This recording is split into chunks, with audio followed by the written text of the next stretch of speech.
When you first started out in real estate, what were some of your initial goals you had for yourself, if you could just really reflect back to your humble beginnings in the industry? You know, it's so interesting because when I started in real estate, I actually started as an investor, part-time. My dad owns a real estate company, and we have a family-owned business, so I was always around real estate. But my parents did not push me to go into real estate.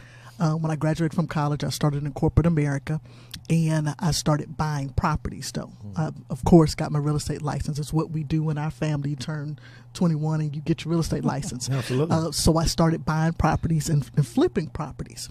And I'm a Delta. I told some of my line sisters and friends what I was doing, and they said, I want one.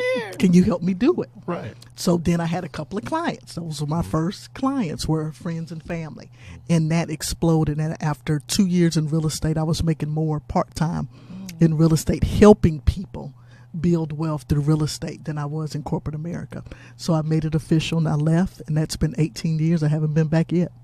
And, you know, and I got to ask you this question, and congratulations, because that longevity Yes. shows a commitment to service. Definitely something. That I believe a lot of people, when they are not in the real estate industry, I think they underestimate the amount of public service That it really is. that Yes. it really takes Yes. to have Yes. a foothold in this industry, especially somewhere as Yes. competitive as Houston. It's so interesting because, Rick, it would be easier to go to a job every day.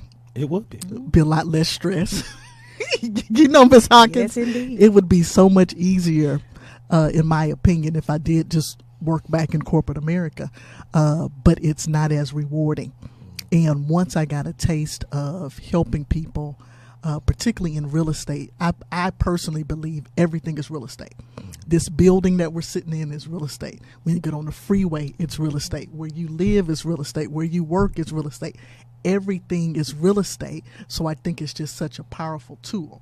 And then once I got involved in real estate development, commercial real estate, every aspect of real estate, I just love it so much. And I want to see other people participate and really benefit from it. Now, this is the cool thing, and I didn't notice about you until you just mentioned it, but it definitely is something that got me going on the inside, and I want to ask you about it. Rarely do you meet professional realtors and brokers who talk about starting off as just an investor at first.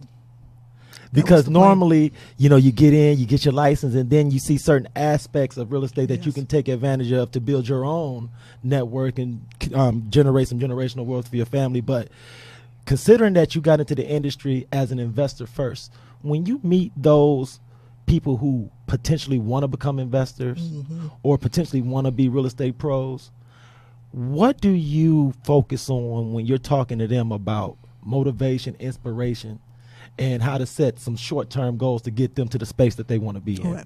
When I'm working with an investor, I usually start off with their structure. Because a lot of times people just want to jump in.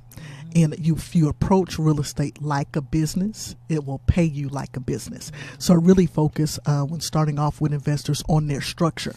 Whether it's going to be an LLC structure, where they're going to have partners, and then how do they, from that structure, create goals for themselves. Also, too, the one thing I always stress is real estate is a long-term game. There are some opportunities where you can gain quickly, but it's a long-term game. So begin with the end in mind, but have the patience to get all the way through it. So if you can get an investor to really keep those mindsets and kind of start building a portfolio in that way, it can really, really, really be a long-term great financial solution for them. And I absolutely